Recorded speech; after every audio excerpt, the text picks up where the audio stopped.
Cuando os aproximéis al Dharma, deberíais de hacerlo con la actitud de que lo que estáis haciendo, es para el beneficio de los demás. El interés debería de ser el de beneficiar a todos los seres, los cuales han sido nuestras madres y nuestros padres desde un tiempo sin principio. Debido a vuestro interés en ayudarlos, vosotros estáis escuchando el Dharma para poder llegar a ser Budas, porque esta es la única forma en la que podéis ayudar a los demás verdaderamente.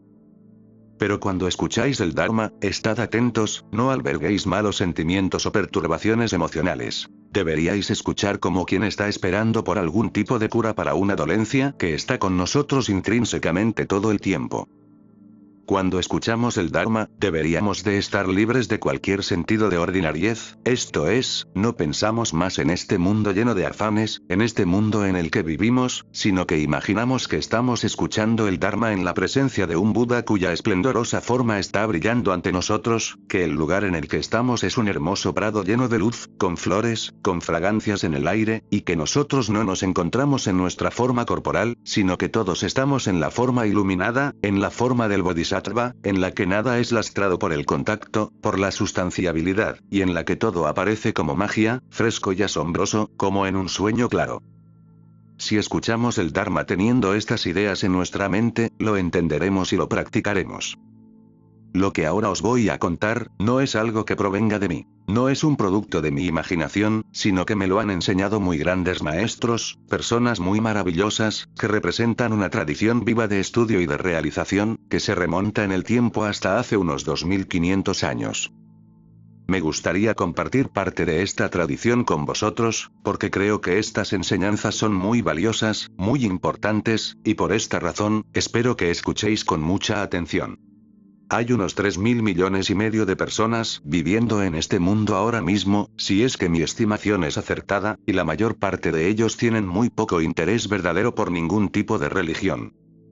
La mayor parte de la gente está ocupada en satisfacer sus necesidades y las de sus familias, o en escapar de sus enemigos o de sus problemas, solo esforzándose por sobrevivir en el mundo, de una forma u otra. La mayor parte de la gente está bastante ocupada con el vivir día a día, y es poca la gente que piensa en el final de la vida, en la muerte, o que piensa sobre sus acciones en esta vida y sobre sus consecuencias, o en las diferentes vías que existen para llevar una vida más satisfactoria, de menor sufrimiento. La gente que podríamos llamar religiosa, puede ser dividida en dos grupos para nuestros propósitos.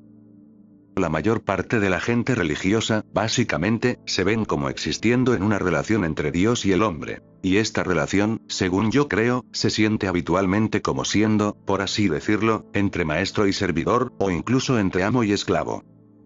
Aparte de eso, hay algo, o alguien, que es mucho más fuerte, más poderoso, más sabio, más inteligente, de lo que yo soy. Y si yo hago lo que él quiere que yo haga, si vivo como él me dice que he de vivir, entonces habré hecho lo que él quiere que yo haga, y él, a cambio, me dará lo que yo quiero. En algunas religiones puede sonar a algo parecido a una relación comercial, o en otras religiones la posición de uno es mucho menos fuerte. Yo soy pobre, débil, miserable, yo me acojo a su misericordia, y él con su amor, me ayudará. En algunas religiones esto suena a una relación de mendicidad. El sendero de los Budas, el Dharma, aunque lo llamamos religión, comparándolo con las situaciones descritas anteriormente, podría no ser ni tan siquiera considerado como religioso. Porque está básicamente centrado en el hombre, y en la parte más importante de la personalidad del hombre, su mente.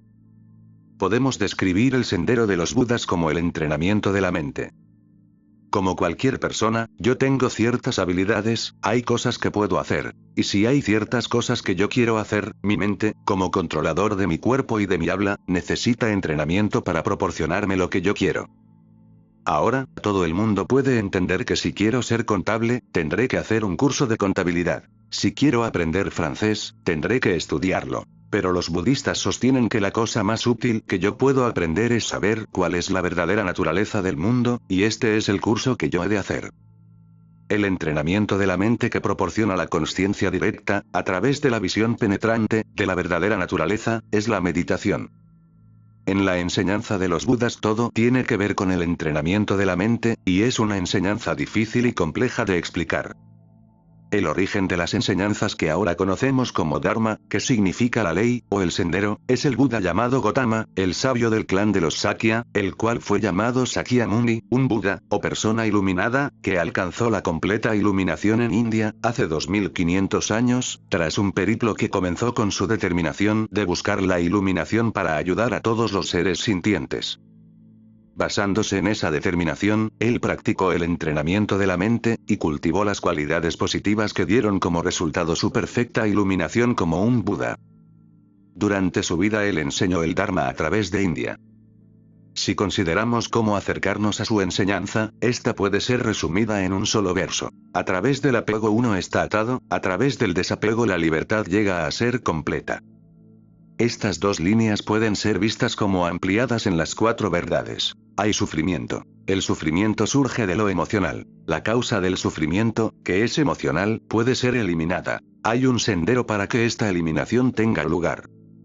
Apego y sufrimiento se refieren a la ignorancia, lo emocional, y las acciones y sus resultados, en los que todos estamos atrapados, y que nos atan a esta existencia que es llamada la vida humana del día a día, que se origina mientras aún tengamos ignorancia y emocionalidad, o mientras actuemos motivados por la emocionalidad.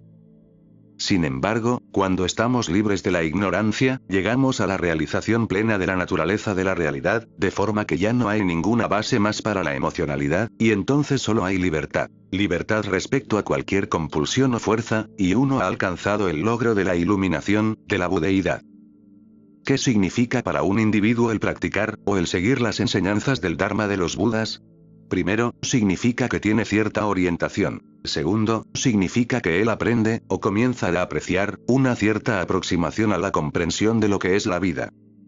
La orientación se llama ira por refugio, y se centra en la posibilidad de alcanzar la iluminación tal y como es expresada en el concepto de Buda. Esto es, que es posible el llegar a ser un Buda. Que el camino hacia tal iluminación es a través de la práctica de las enseñanzas de los Budas, el Dharma. Y que la ayuda y el apoyo en dicha tarea vendrá de la Sangha, congregación, aquellos que están empeñados en la práctica y en la enseñanza del Dharma. Un Buda es la realización directa de la realidad. Es esa realización manifestada como comunicación. Es la forma que un Buda puede adoptar para ayudar a los seres sintientes.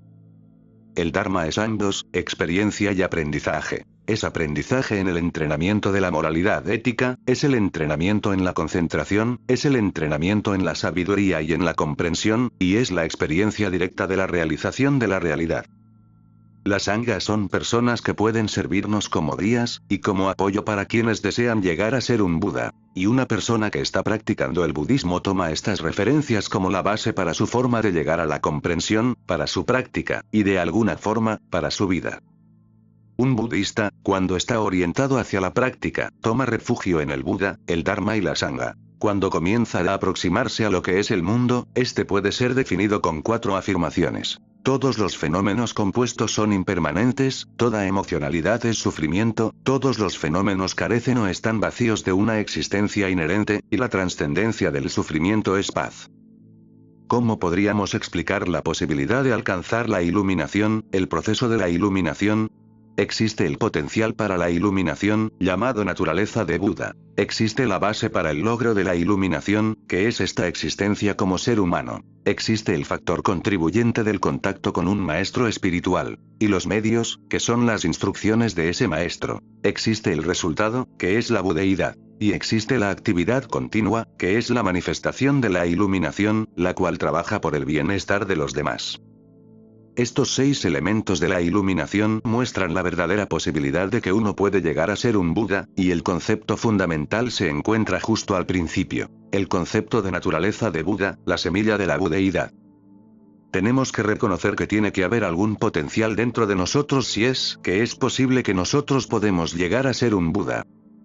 No solo tiene que haber un potencial dentro de nosotros, sino que tiene que darse el caso de que no seamos ya Budas, pues de otra forma sería difícil el llegar a ser un Buda.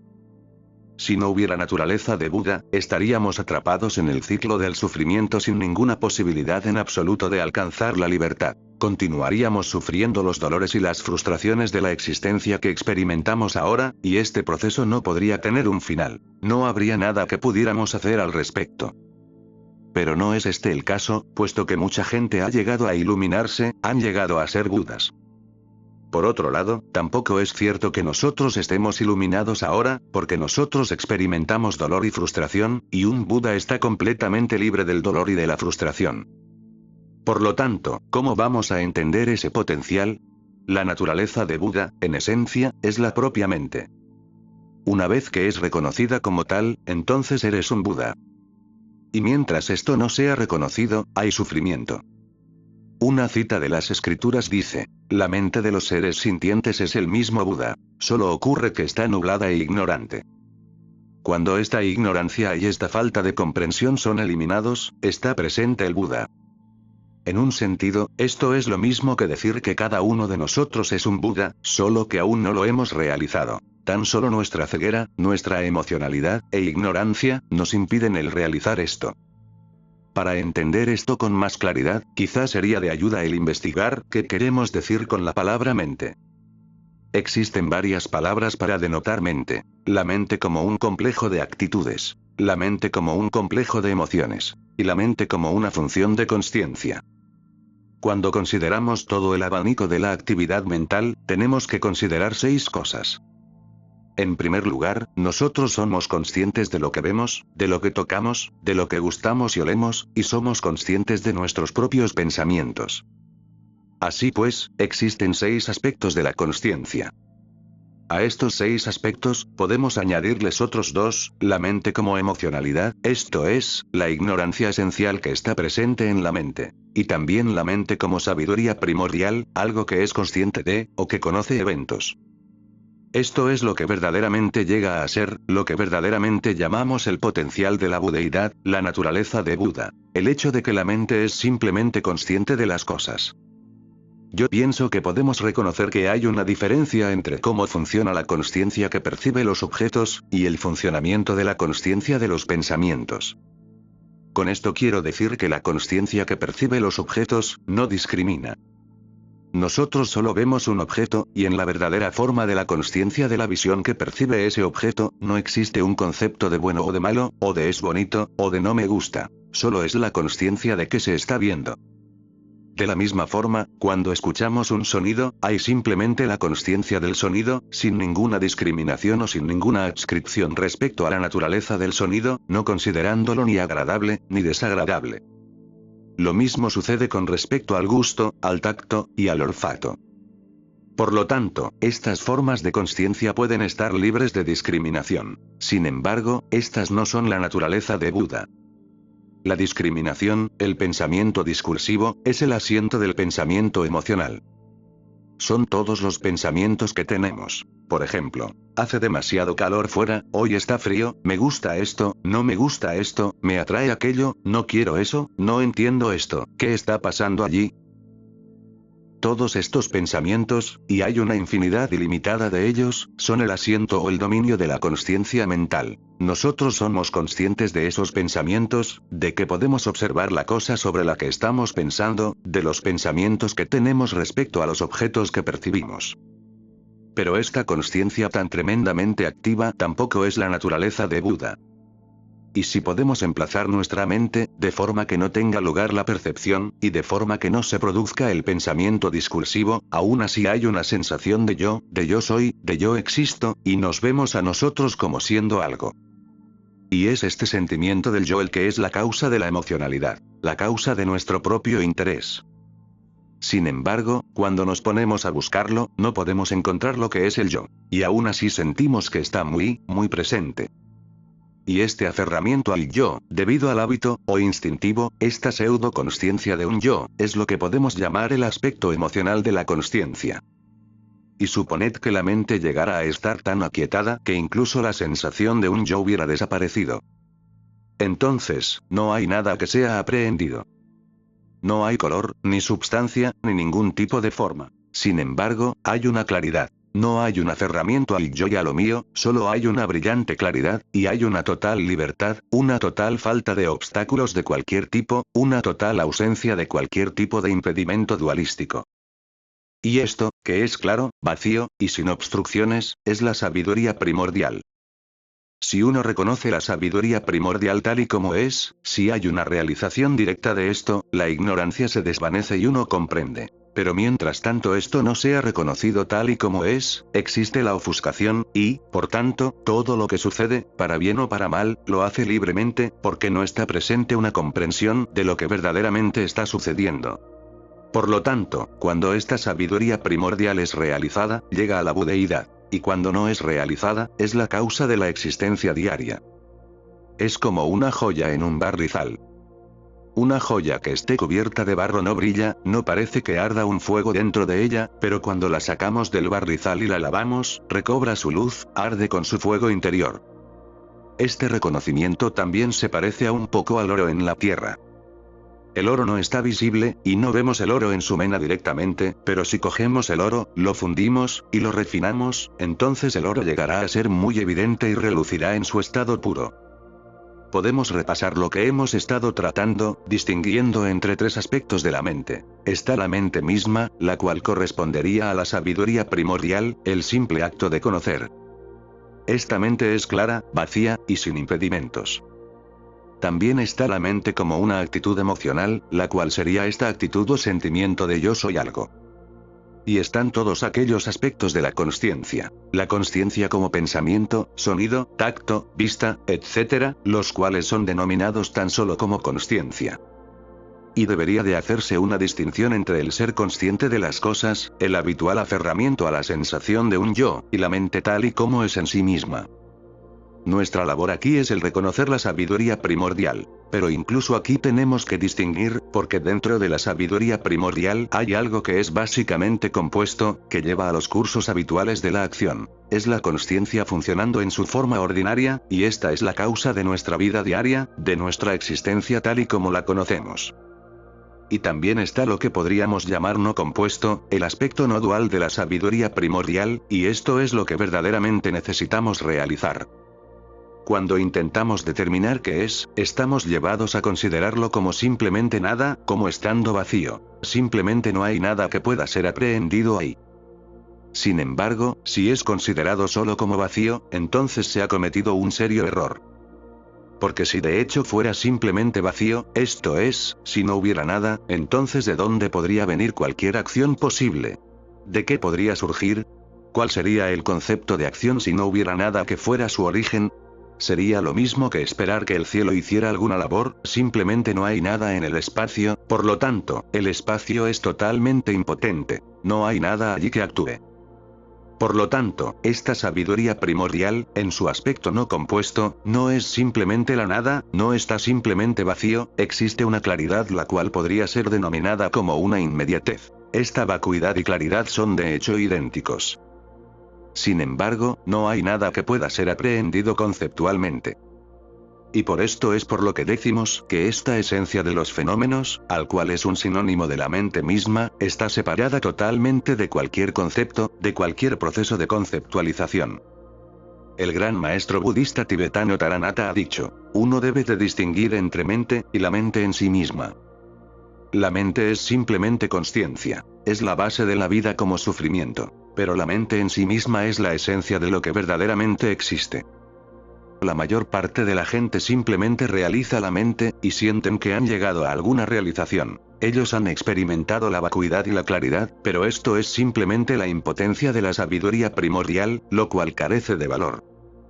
Solo cuando tú meditas, y continúas, y profundizas en esa realización durante un largo periodo de tiempo, entonces comenzarás a tener un vislumbre de lo que es realmente la mente en sí misma. Esta otra afirmación viene de otro de los más grandes maestros del budismo tibetano. Todo lo que hacemos en la práctica del Dharma, desde el mismo principio en el que tomamos refugio, está relacionado con este llegar a la completa realización. Todo lo que hacemos es un medio por el que purificamos los diferentes niveles de pensamientos distractores, la emocionalidad, y el aferramiento habitual, hasta que llegamos a ver a la mente en sí misma. Yo he tratado de explicar algo respecto a esta base, de esta semilla de la budeidad, esta naturaleza de Buda, que es la que nos hace posible el llegar, cada uno de nosotros, a ser un Buda.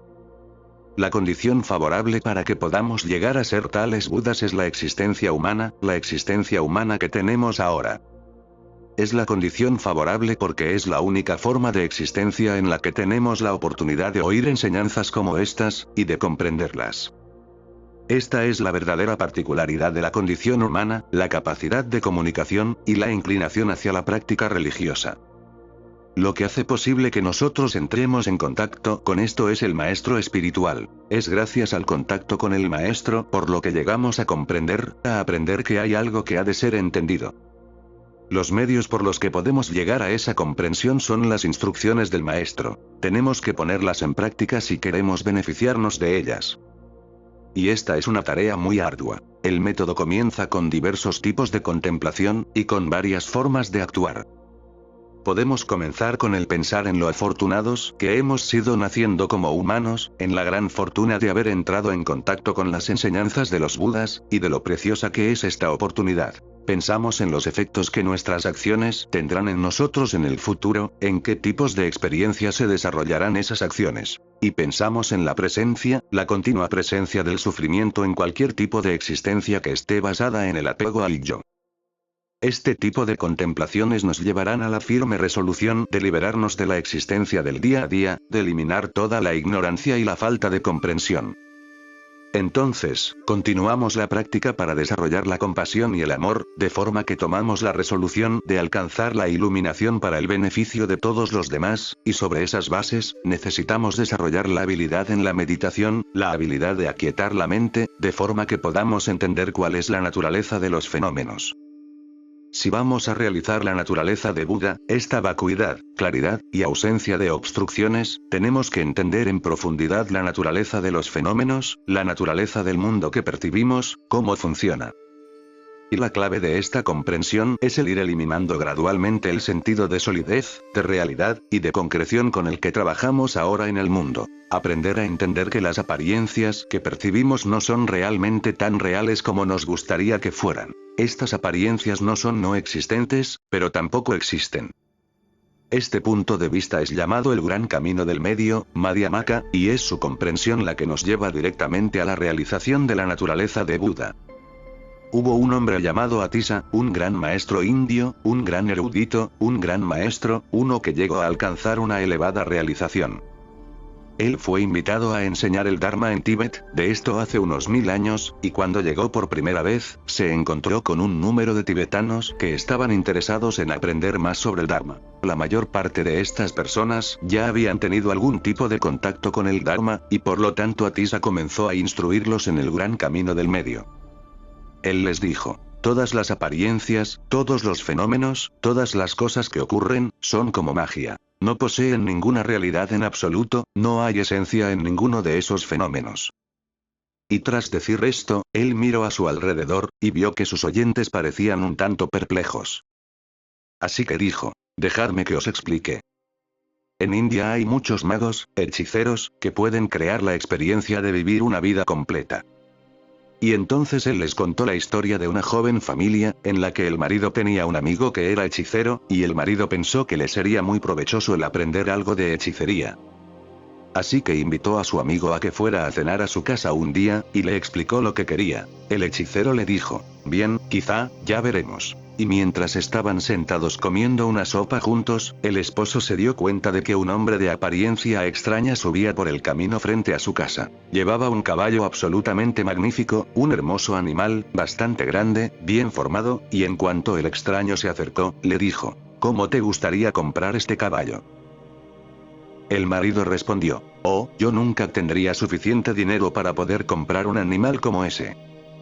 El extraño le dijo: bueno, puede que yo no quiera tanto, a lo mejor unas pocas agujas o algo así. El esposo estaba desconcertado por la sorpresa, pero antes de que pudiera decir nada, el extraño dijo: no decidas tan rápido, ¿por qué no montas en el caballo? Después de todo, querrás estar seguro de si lo quieres.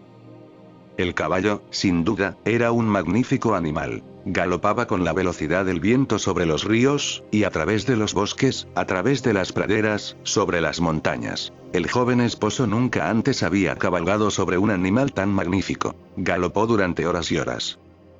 Era una experiencia tan excitante que perdió por completo el sentido del tiempo. Perdió toda conciencia de dónde estaba, perdió el camino, y tras muchas horas, se dio cuenta de que el sol se estaba ocultando. Se alzó y desmontó, y miró a su alrededor, y pensó que nunca había estado antes en un país como aquel. Nada a su alrededor le parecía familiar, no estaba completamente seguro de qué hacer, y después de tan larga cabalgada estaba cansado, hambriento, y sediento, y ni siquiera estaba seguro de dónde iba a pasar la noche. Pero vio una luz en la distancia, la luz de una lámpara, de forma que caminó hacia ella, y encontró que la lámpara estaba ardiendo en la ventana de una casa. De pie, fuera de la casa, estaba una mujer, y él le preguntó dónde estaba. Ella le contestó, pero él no fue capaz de reconocer el nombre del lugar. Él le dijo a ella el nombre de su tierra, pero ella nunca había oído hablar de ella. Yo supongo que él se sintió un poco angustiado, y ella le preguntó qué ocurría. Él le dijo, he estado cabalgando durante mucho trecho. Estoy hambriento y cansado, y ni siquiera sé dónde estoy. Ella le dijo, bueno, entra. Y ella le sirvió la cena, pasó allí la noche, y como no sabía cómo volver a su propio país, se quedó allí. Vivió con esta mujer, y juntos tuvieron familia, y una vez, tras muchos años, cuando sus hijos e hijas ya comenzaban a entrar en la madurez, todos ellos se fueron a la orilla de un lago que les agradaba mucho para hacer allí una comida campestre. Tan pronto como estuvieron junto al lago, mientras lo miraba, pues era un sitio hermosísimo, el mayor de sus hijos se tiró al lago, y desapareció. Uno tras otro, todos sus hijos saltaron al lago, y después lo hizo su esposa, a quien él había amado durante todo este tiempo, y finalmente su caballo. Y allí estaba él, un hombre viejo con su pelo blanco, completamente solo, y completamente abrumado por el dolor rompió a llorar. Y conforme lloraba, sintió que alguien le sacudía el hombro. Miró a su alrededor, y allí estaba su esposa de muchos años antes, diciendo, ¿por qué estás llorando? ¿Qué te pasa? Él le dijo, si supieras lo que me ha ocurrido. Ella le respondió, pero si no te ha ocurrido nada. No hace ni media hora que hemos cenado. Mira, la boca de la sopa aún está caliente. Y el marido comenzó a realizar que todo lo que había experimentado no había tenido ninguna realidad. Cuando Atisa hubo concluido el relato de esta historia a los tibetanos, dijo, y así es como es todo el mundo. No es real, es simplemente una experiencia sin ninguna esencia en todo ello. Oh, por cierto, ¿tenéis algún mago tan bueno aquí en Tíbet? Y los tibetanos le respondieron, no tenemos hechiceros que puedan crear ilusiones como esa.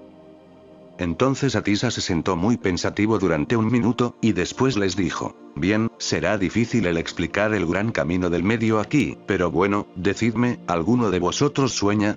Y los tibetanos contestaron, sí, soñamos, somos humanos después de todo, naturalmente que soñamos. Entonces Atisa dijo, bien, entonces la vida en un sentido, es como un sueño. Nosotros tenemos un sueño, y parece muy real mientras estamos soñando. Cuando se acaba, cuando nos despertamos, realizamos que no fue más que un sueño. Por tanto, Atisa usó este método para explicar la visión camino del medio. Todo lo que experimentamos es simplemente apariencia, no tiene una realidad inherente, y cuando llegamos a entender esto, entendemos la naturaleza de Buda, y hemos llegado a liberarnos del sufrimiento.